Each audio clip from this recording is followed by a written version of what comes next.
Yes, reka nongere ngusuhuze mwiriwe cyangwa se mwaramutse bitewe n'aho muherereye, mbasuhuza kandi mbifuriza gukomeza kugira ibihe byiza no kunogerwa n'ibiganiro dukomeje kugenda tubagezaho, by'umwihariko ku butaka bwa Leta ya Repubulika Iharanira Demokarasi ya Kongo ndetse no mu bindi bice bigiye bitandukanye.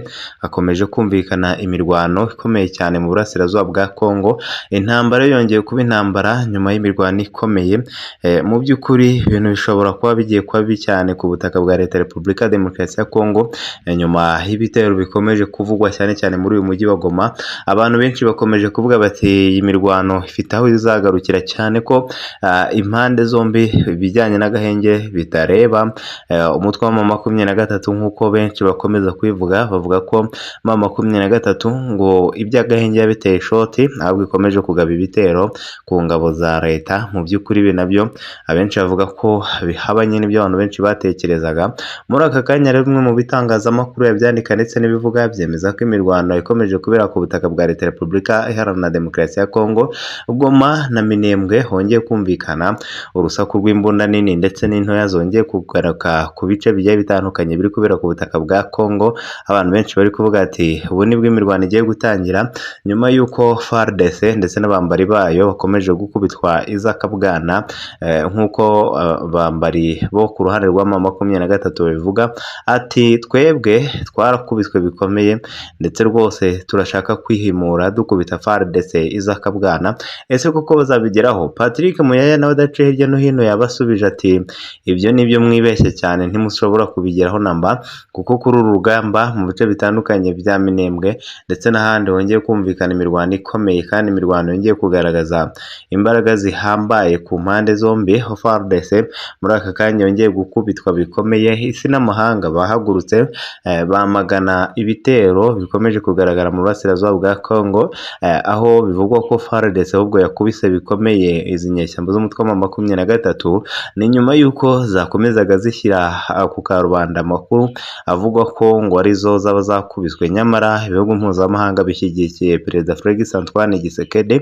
Raporo yemeje ko Tshisekedi ari umwe mu bakomeje kugaragaza ko yiteguye gukomeza kurwana urugamba, kandi urugamba ruzamuhesha gutsinda, kuko aka kanya ari mu bamwe mu baperezida bakomeye kandi biteguye gusoza intambara, binjiye mu ntambara kandi batanga icyizere ko bagomba kuyitsinda. Ibi rero bituma umutwe wa M23 n'ubundi ukomeza guhura n'akaga, nk'uko amakuru atugeraho bivuga.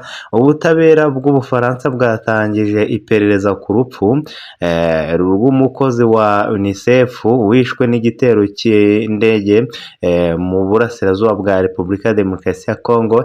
Ni iperereza rikomeje gukorwa. Impungenge zikomeje kwiyongera mu misozi y'umurenge nyuma y'aho FARDC irasiye ibisasu mu baturage, nk'uko aya makuru ndi kugenda nsoma ku binyamakuru agenda bivuga. Umusirikare rero ukomeye cyane nawe yaje gupfira mu mirwano yo muri Rubaya, turagenda tubigarukaho, ndetse turaza kugaruka umwe mu bayobozi bakuru ba M23 nawe yongeye kugaragara mu gitero gikomeye cyahitanye abasirikare ba M23 muri Masisi. Ni ibikomeje kugenda binavugwa ko ibintu bishobora kuba bigiye guhindura isura, cyane ku bikomeje kugaragara n'ubundi ku butaka bwa Kongo, aho imirwano ikomeje, ndetse benshi bati ni impungenge zikomeye aho FARDC n'ubundi ikomeje kugaragaza imbaraga ndetse no kongeza umurego muri iyi mirwano, ndetse n'ibitero bya drone ku murindiro bya M23 bashaka kwirimbura. Amakuru turuka mu misozi miremire y'umurenge mu ntara ya Kivu y'Amajyepfo muri Repubulika ya Demokarasi ya Kongo RDC aravuga ko mu ijoro ryo ku wa kane rishyira ku uyu munsi wa gatanu tariki ya 13 z'ukwa gatatu 2026 habaye igitero cyibasiye abasirikare ba M23 cyakozwe na drone n'ingabo za leta ya FARDC.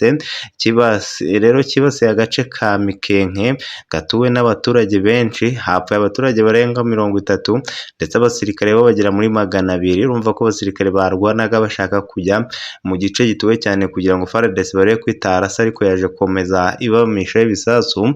Nk'uko amakuru yizewe aturuka muri ako karere abivuga, iyo drone y'ingabo za FARDC yarashe ibisasu mu masaha y'igicuku ahagana saa 7 z'ijoro. Nubwo ibyo bisasu byaraswaga mu gace gatuwe n'abaturage, amakuru y'ibanze agaragaza ko nta byangiritse bikomeye cyangwa abantu bahita bahitanywe nabyo byatangajwe kugeza ubu. Gusa abasesenguzi bavuga ko abaturage 40 bo bamaze kuhasiga ubuzima, ndetse inkwakuzi mu bitangazamakuru bitandukanye byemeza ko imirwano yongeye gusasa icyo twakwita inzobe hagati y'impande zombi, bakarasana kakahava muri Minembwe, aho M23 yongeye gutangaza ko abasirikare bayo bashiriye ku rugamba, ndetse hari amakuru M23 yanyomoje yavuga ko leta yongeye kwerekana umurambo ukomeye wa bamwe mu basirikare bakomeye harimo na General Sultan Makenga.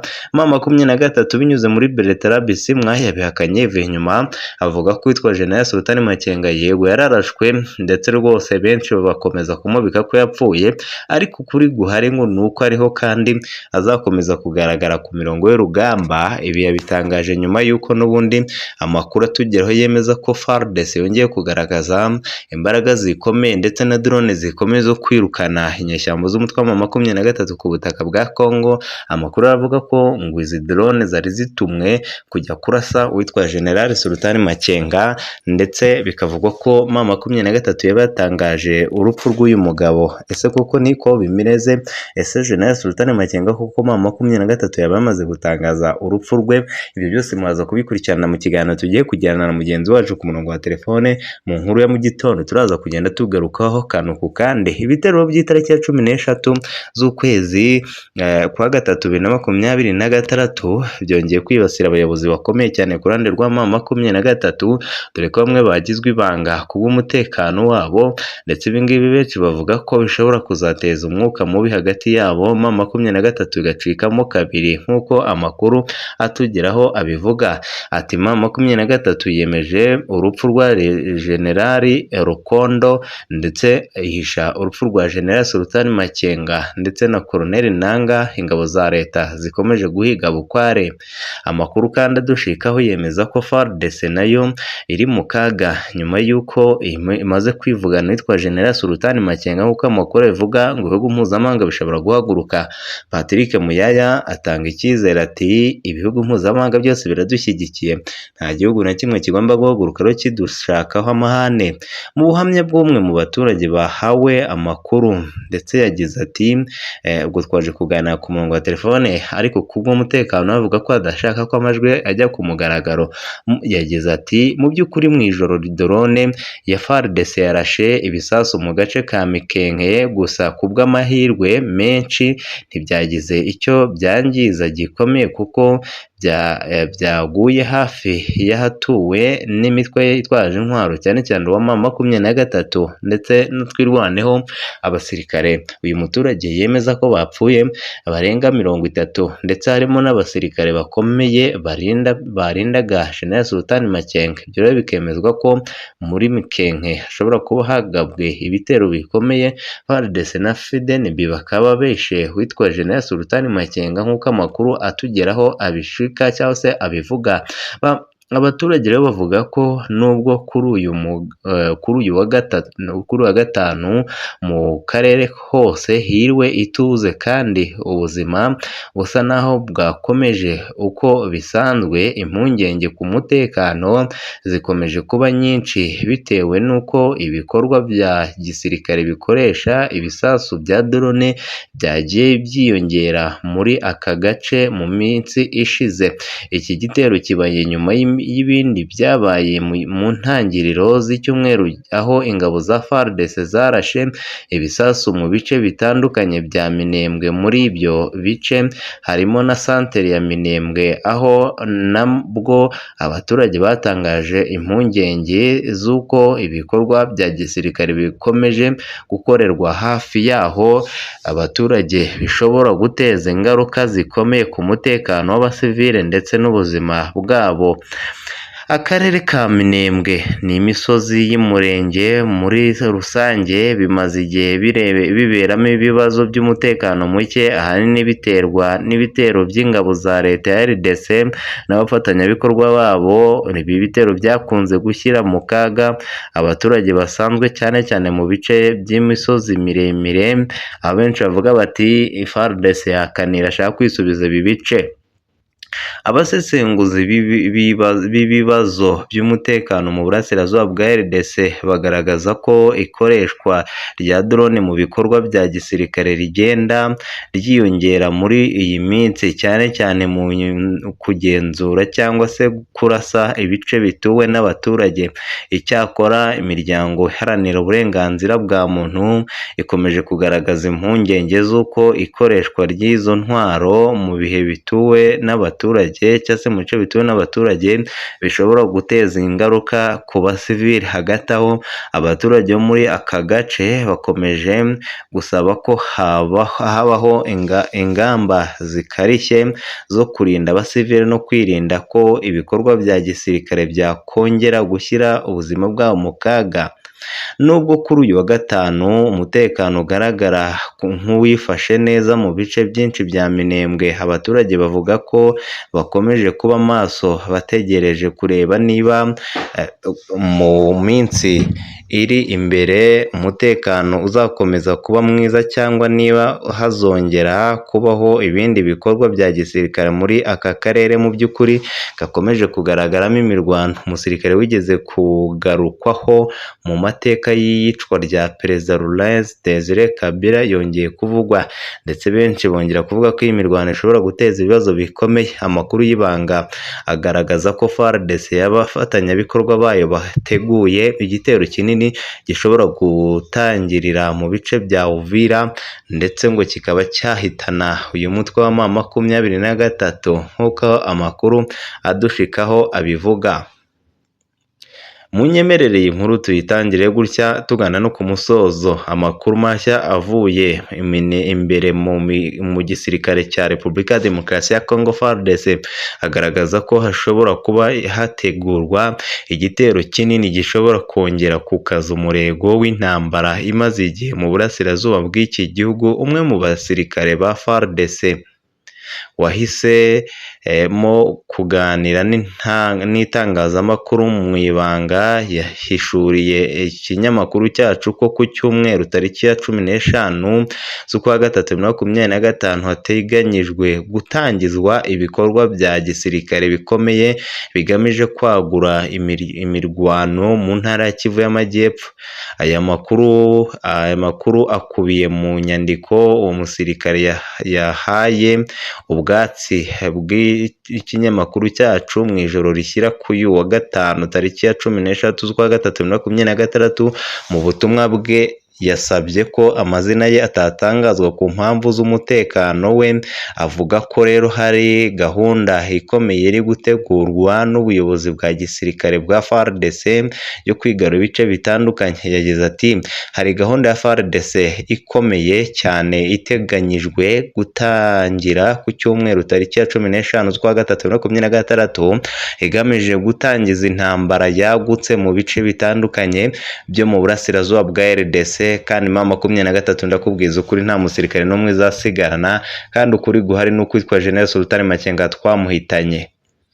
Nk'uko akomeza bisobanura, icyo gikorwa cya gisirikare kizitabirwa n'imitwe myinshi isanzwe ifatanya na FARDC mu mirwano irimo kubera muri ako karere. Uyu musirikare avuga ko ingabo za FARDC zizakorana n'abafatanyabikorwa barimo ingabo z'u Burundi, imitwe yitwaje intwaro ya Wazalendo, abarwanyi ba FDLR, abacancuro ndetse n'urubyiruko rw'ishyaka CNDD-FDD rw'u Burundi ruzwi ku izina ry'imbonerakure. Yavuze ko kandi ko bishoboka ko n'ingabo za Angola zishobora kugira uruhare muri ibyo bikorwa, ndetse tutibagiwe n'ingabo zo muri Afurika y'Epfo zikoresha drone mu buryo budasanzwe. Nk'uko aya makuru akomeza bivuga, igitero cya mbere gishobora gutangirira mu gace ka Sange kari mu kibaya cya Rusizi muri teritwari ya Uvira.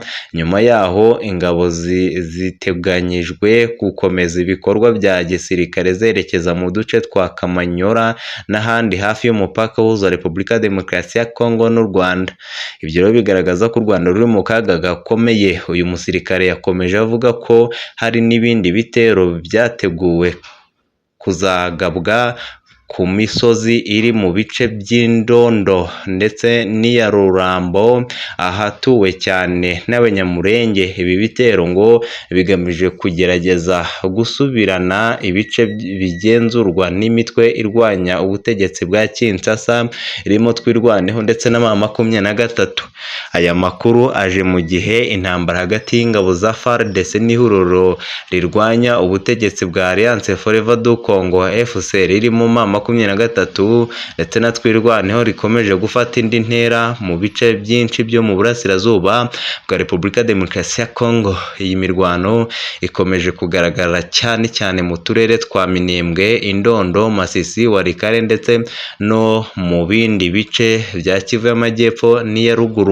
Mu mezi asize iyo mirwano yarushijeho gukomera, aho impande zombi zakomeje gushinjanya gutangiza ibitero ndetse no gukoresha ingufu z'amahanga muri iyi ntambara.